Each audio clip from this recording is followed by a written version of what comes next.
Yo, what is up? I'm Zach. Welcome back to my channel of RWBY Mythology. Today I bring you guys another RWBY top 10 videos, and before we get into that, I just want to say sorry it took so long to get to this video because, well, for one, life, getting tired, exhausted, and sometimes I just feel like I just need to be lazy for a bit, and then just all that shit. Plus, every time I say I'm planning on making this video or whatever on each of my channels, I just don't feel like doing it because, well, all the stressed out and everything along those lines. So, there's that. So, this top 10 is basically about, well, support characters. Basically, characters who support each of the characters from the entire RWBY franchise. For the heroes, for the villains, all that. Basically, top 10 RWBY supportive characters in RWBY franchise. And this is just my take on this because, well, this was really, really hard to make a list on who should be in the top 10 and some of them will be in the honorable mention, because those were the bitch part of on everything, because it was really hard to say who should be in the rank of the top 10s, and some of them will be the honorable mention. They're all the bitch part. And I already got 7 honorable mention, and the rest is basically the 10 ranks. So this is just my ranking. If you are disappointed that these 7 honorable mention has not been in the top 10, so let me know your thoughts and your opinions and your top 10 and your honorable mention of RWBY supportive characters. So let me know in the comments down below. And with that out of the way, we're going to go over the honorable mention. And our 7th honorable mention is Maria Cadavari. Oh, I said her last name right. I want to put her in the higher list or higher in the top 10. But the thing is, the reason why I put her in the honorable mention because, well, we don't get to see more of her rest of the series after volume 6, and after that she just became like a sideline side character and nothing important to the story.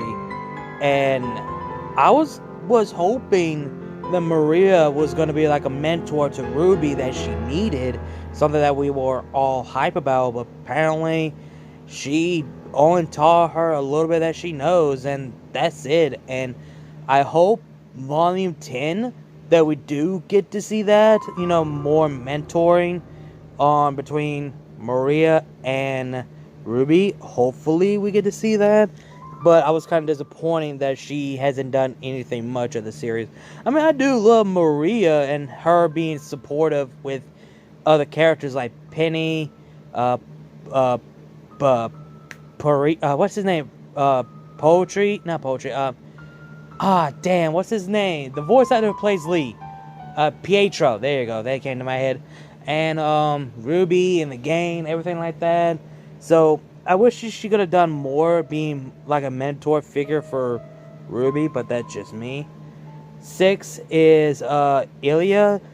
She is been like supportive character for only Blake in a way, and she's started to become more supportive to Blake's family now, because, well, she's only been loyal to the White Fang and been supportive to the White Fang before, well, things went downhill.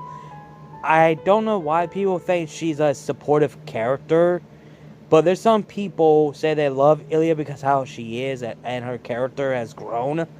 And not only that, I forget the YouTuber's name, he made Ilia as his number 1 best supportive character, which I didn't understand, but when he went over and went in depth about her, I completely understand.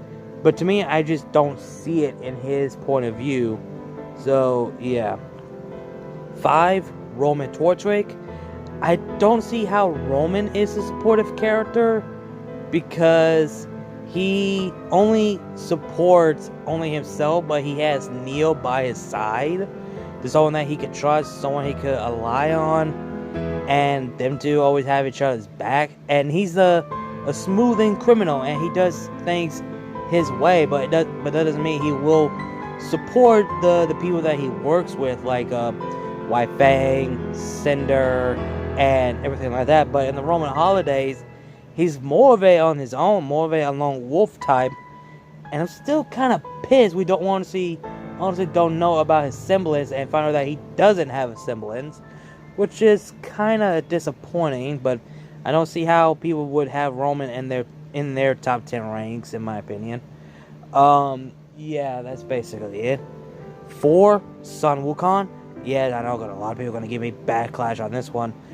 Yeah, Sun is a really good supportive character, but the only major supportive role he had was in Volume 4 and 5 for Blake, of her story arc about why she always, when she ran away the beacon and left her team behind, and telling Blake about, stop making everyone's decision while everyone else can make their own decision. We make our own choice, our own decision, not you. You don't get to decide on how we chose and what decision we make, basically. After that, he's on his own, but in the novelization of not the first novel, the second novelization of Before the Dawn, he became like a supportive character for Team Coffee and all that. But after that, he's just there, honestly. Yeah, don't get me wrong, I love Sun, but he's just, the only major role he has for being a support character is, well, only Blake. That's it. 3, Taiyang. Yeah, Taiyang. I really did want him to be part of the top 10 list. I did want to put him in the top 10 because he's been supportive to basically his kids, with RWBY and Yang being the best dad, which he is the best dad, and helping Yang to be better than her mother, be better than him, be your own person, and make sure you don't make the same mistake.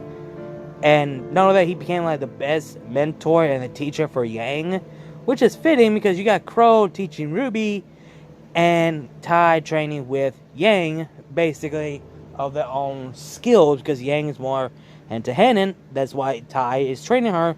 RWBY wants to have a similar weapon to Crow, but in her own design, so she's been trained by Crow how to use a scythe.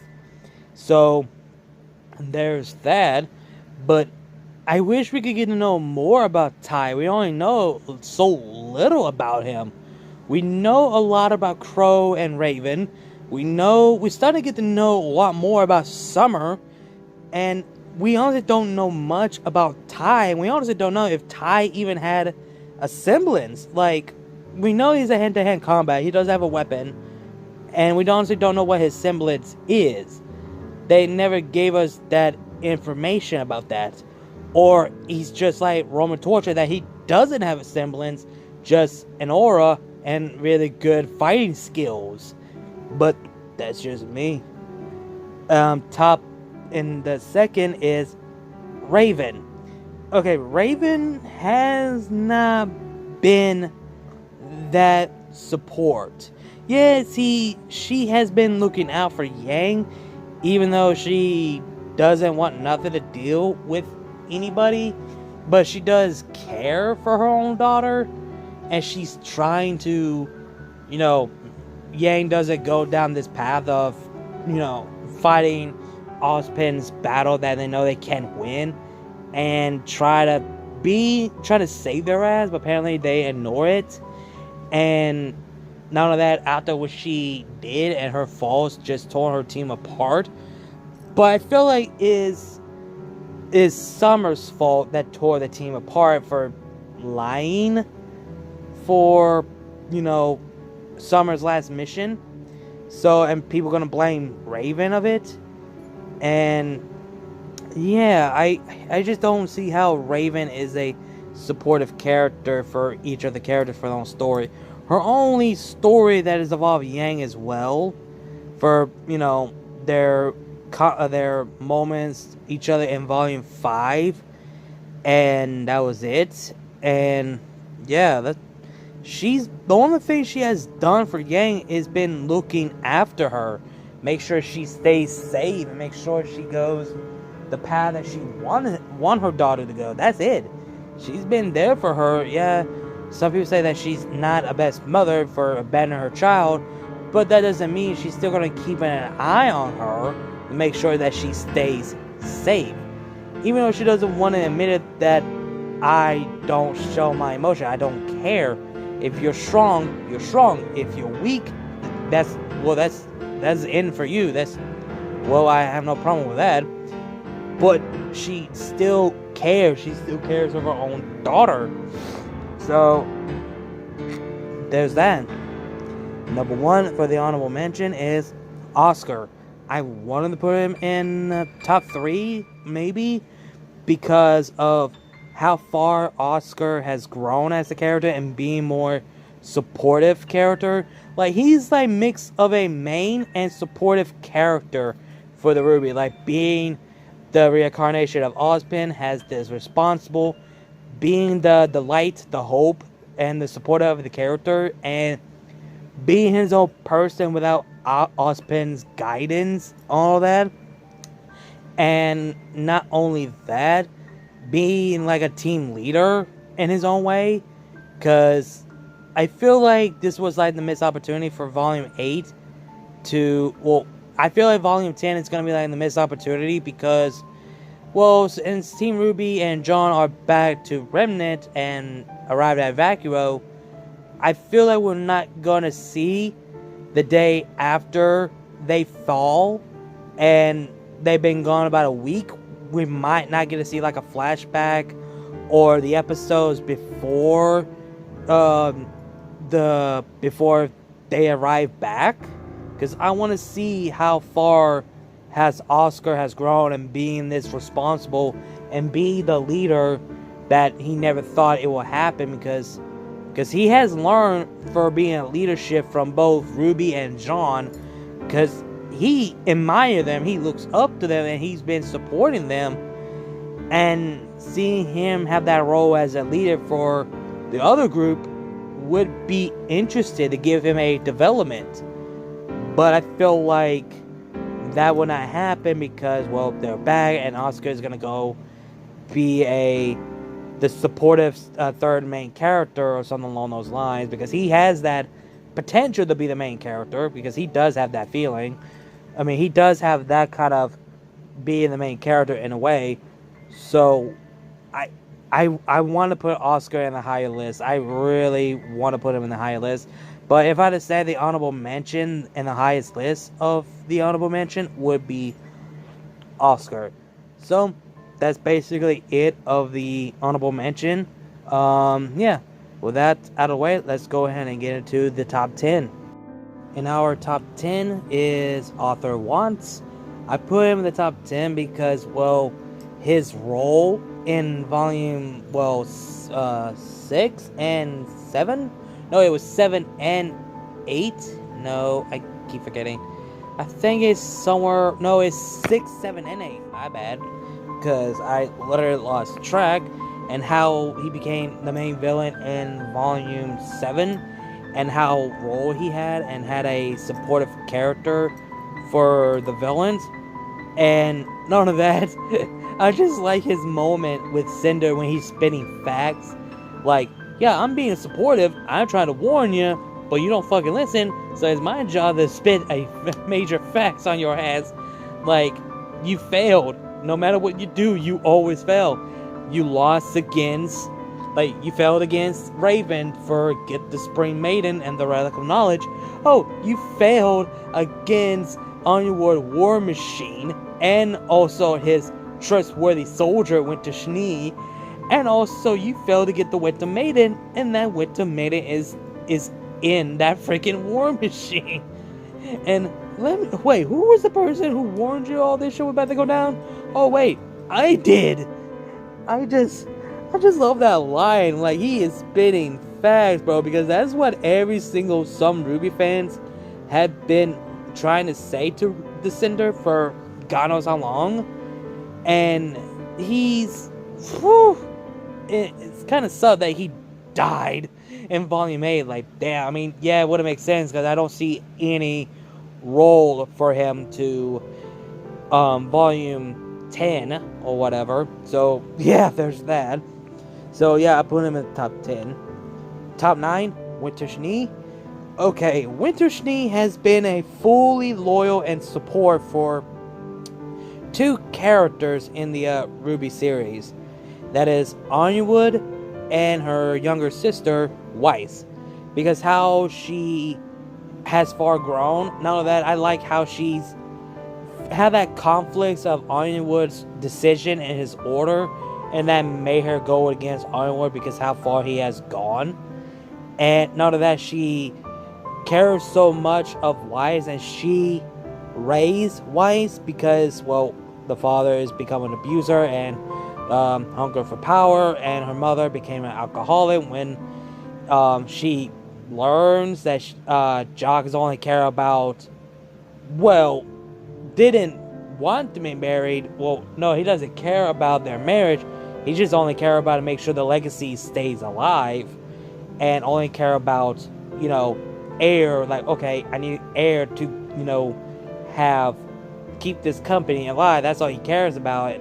Keep this legacy alive. That's all he cares about. Doesn't care about anyone but only himself and the company. And Winter had to step in to be the mother-like figure for Weiss, and she has been supportive for so long. And it's just, I'm glad she you know, rebelled against Ironwood, because literally, like, how far that man has gone, and he literally meant, like, yeah, I'm meant to place the bomb. If they don't decide in the next hour, yeah, I'm bombing the bitch. And yeah, that's I can't talk. That's really fucked up. So yeah, I will put her in the top 9. Top 8 is Emerald. Like, similar to Winter, she is loyal and supportive of one person, and that is Cinder, because she trusts Cinder with her life. She supportive her. She always be by her side. And until Tyrion brought up truth, like, oh yeah, she doesn't care about the Remnant. We are planning on destroying Remnant so she could build her own new world, her own new kingdom. And that gave her a second chance, and she betrayed everything, including betrayed the trust of Cinder, because now she started getting loyal, basically started to become loyal and support slowly to Oscar, because Oscar was the only one who gave her a second chance, and because Oscar wasn't there at Beacon Academy, because he wasn't there. I think he was like very young when it all happened. I think he was very young, like similar age of Ruby, or a little bit less younger than her. So I think she started to become like she slowly becomes like a bit loyal and support to Oscar in a way, but a lot more positive instead of just like negative with her to Cinder in a way. So yeah, I put her in the top 8. Top 7 is Tyrion. Tyrion is a psychopathic villain, and he's actually is one of my favorite villains in RWBY, right next with Mercury Black. And he is really loyal, really support for only Salem, and you know, basically that's the only role. His only support is Salem, is to follow her words, follow her order, plain and simple. Cause I still want to know how in the hell Cinder found Tyrion, and that's one thing I always wondered, like, how the fuck she finds everyone. I mean, we know how Hazel and Salem met, but I'm also wondering how the hell Salem met Tyrion and Watts and Cinder. That's one thing they still never answered. All we know about how Hazel and Salem met, so that's the thing. And we know that Tyrion is a murderous psychopath, and yeah, it's just his only supportive role is just do what Salem said. That's it. Basically, like, he doesn't care about the world. He doesn't care if this world changed this world become nothing but darkness by Salem. Like, hey, at least I'm there for her. That's all that matters. So, yeah. So that's the only supportive role he has. So, yeah, that's why I put him in this list. 9, 8, 7. Okay. And top 6 is Velvet, member of Team Coffee. Man, I love Velvet. She is such adorable. She's a supportive character for not only her teammate, but also some of the group, like Team RWBY mostly, and Team Jennifer, and tell her, like, you know, be careful, all that. And she has been supportive. If you guys read the Team Coffee novelization, After the Fall and Before the Dawn, where she became supportive of her team and supportive of Team Sun and also Sun as well. Basically everyone who survived the Battle of Beacon, all that jazz, and she's become like lightheaded, more light and positive in these series in a way. And I just can't wait to see her again in Volume 10. Because, oh boy, I am so excited for Volume 10. And, yeah, that's one thing I'm really excited to this day. To see her again. Because she's the best girl in Team Coffee. That's all I'm going to say. So, yeah. Top 5? Is it 5? Wait, 6, 5, 4, 3. Yep. Okay, I just want to make sure. So, top 5 is John Arc. Okay, I was so tempted to put him at number 1, mainly because of how far he has grown, how far he became ever since Volume 9. It's just, oh god. I wanted to put him at number 1, but I feel like it would make people going to say, oh great, you put him at number 1, fucking obviously.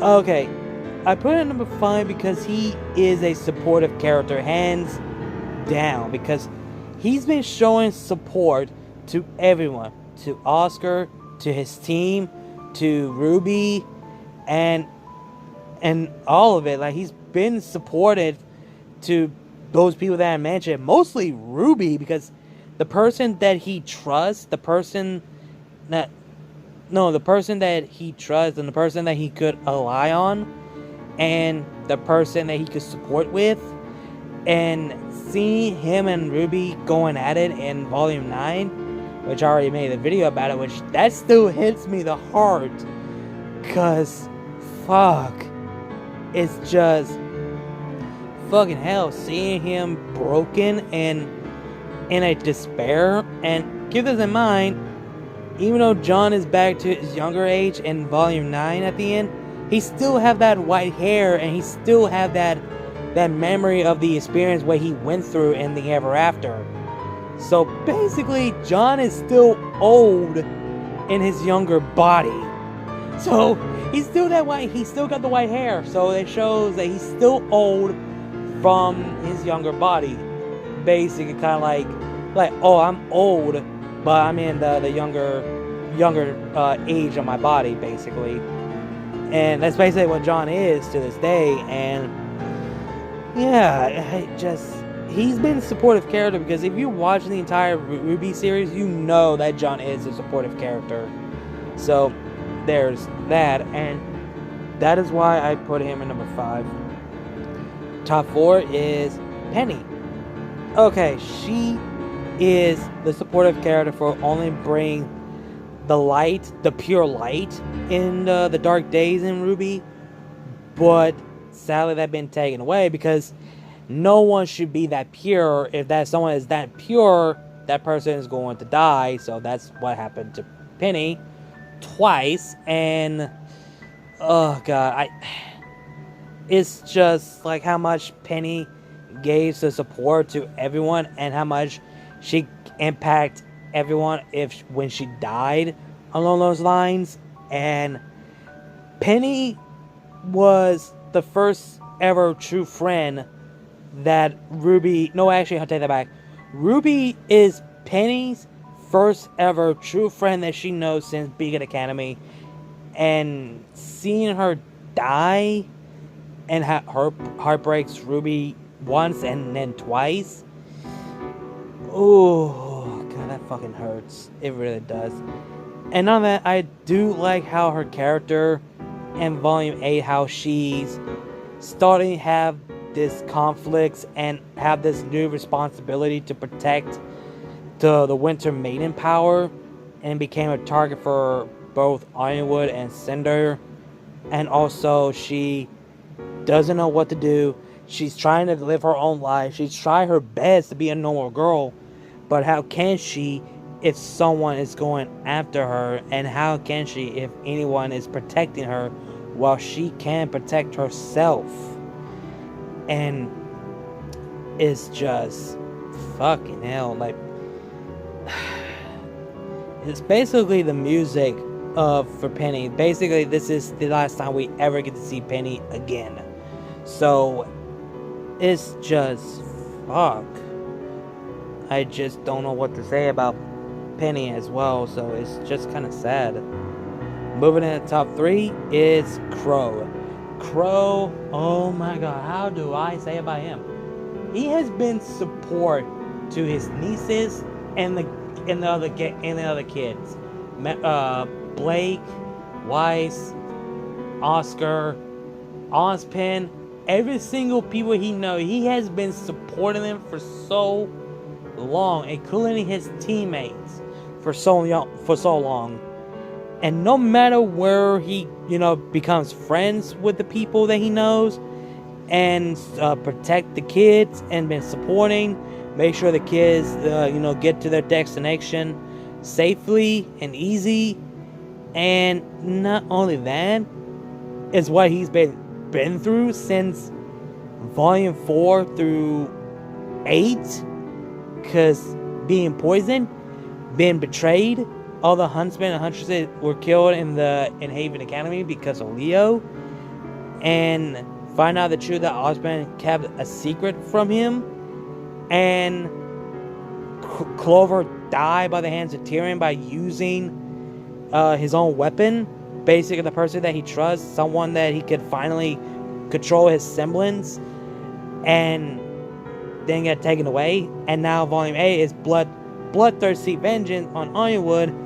And now we know Volume 10, we're gonna see Crow is gonna be in fucking despair because he thought his 2 nieces were dead. But I feel like that we're not gonna see that, because we honestly don't know if Crow is already in a deep despair because he just lost his 2 nieces or not. We honestly do not know, because Crow's been through a lot.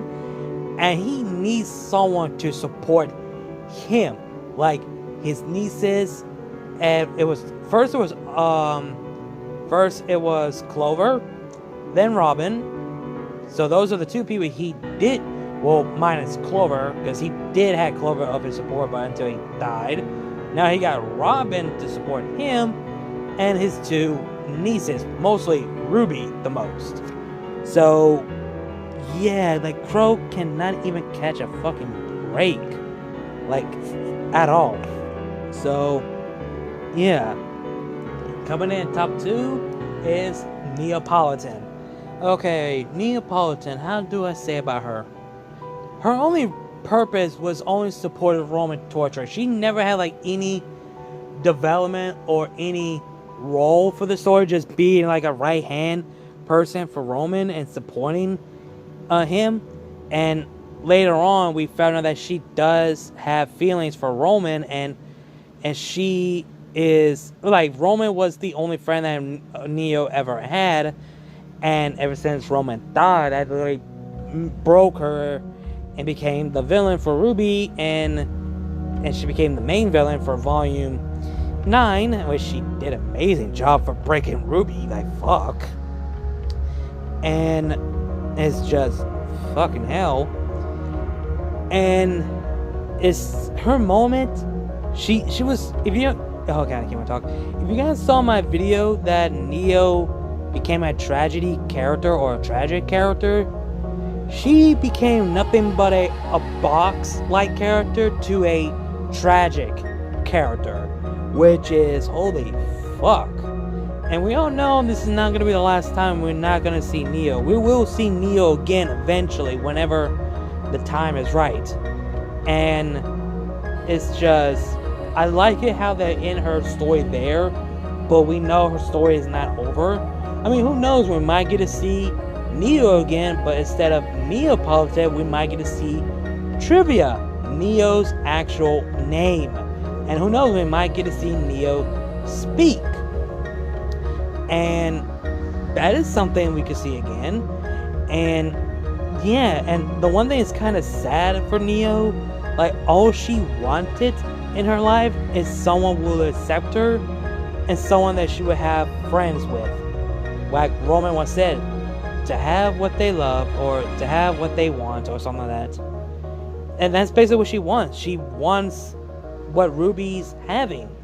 Friends, someone that she could rely on, someone she could trust to, someone that she could support to, you know what I mean? And they could do the same thing for her, just like how Roman did to her. That's why she's broken, that's why she felt alone. She doesn't have anyone else to support her other than Roman. And yeah, that's basically it for Neo. I mean, her only supportive role was only support Roman, then later on she became a tragic character, and it's just kind of sad. And our number one for the top 10 RWBY support character, and it's not a surprise to anyone, Pura Nikos. Okay, I keep saying Neo. Pura has been the supportive character for her teammate and mostly John to be a better person and a better warrior. If it wasn't for her, John wouldn't be who he is now. And also, I did kind of spoil myself, because even though I don't care about RWBY and Justice League movie, they brought Pura back in that movie, but we, thank God, it's not canon, thank God, because it would not make no sense. I honestly don't know how that Pura was back in that movie, because I only saw a clip of it that Pura is back from the dead, and she's a villain because she was being mind controlled by a villain, and that's kind of fucked up and dark. And use Pura against John and try to manipulate him, all that shit, which is kind of fucked up in a way. And yeah, Pura has been a supportive character, and none of that. I just like her character being like she needs to make a decision, her choice being the next Fall Maiden, and she became like a tragic character, and know that she gave the impact of John, of his character growth. Same goes for RWBY as well, but mostly John and the team of the rest of the team, Jennifer, Ren, and Nora, and how far they have grown to be their own person, be their own warriors, their own huntsmen and huntresses. And it's just kind of sad. Like, every time they mention about Pura or anything that about Pura, it's just sad and just heartbreak. And like John once said, Pura never got the chance to graduate, but she was a huntress. And that hits me the most, because she did become a huntress when she made her final stand. And Pura was a skillful warrior, and that's why everyone thinks she's popular, because not because of a famous cereal box, no, how skillful she is in a way. But seeing her die in Volume 3 the first time I saw it, that literally hits me the most. Like, holy shit, I was not expecting that she would die. So yeah, that's why I put Pura at number 1 in my personal opinion. So yeah guys, those are my top 10s of RWBY supportive character, and also 7 of honorable mention that didn't make it on the list. And yeah, this video has been longer than I expected. I never thought this video was going to be long. I thought it was going to be short, but I digress. But anyway, let me know your thoughts and opinions down below. What you guys saying.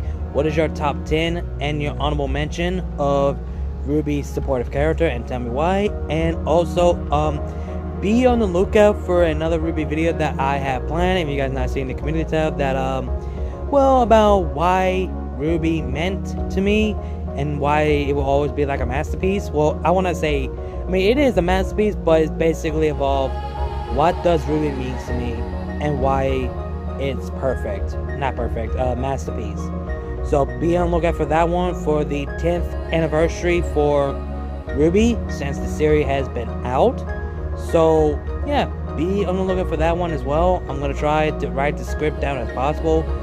So I'm gonna try as possible to make that script before that day comes, because I got a couple of days for that day actually happen. So yeah, just be on the lookout for that one.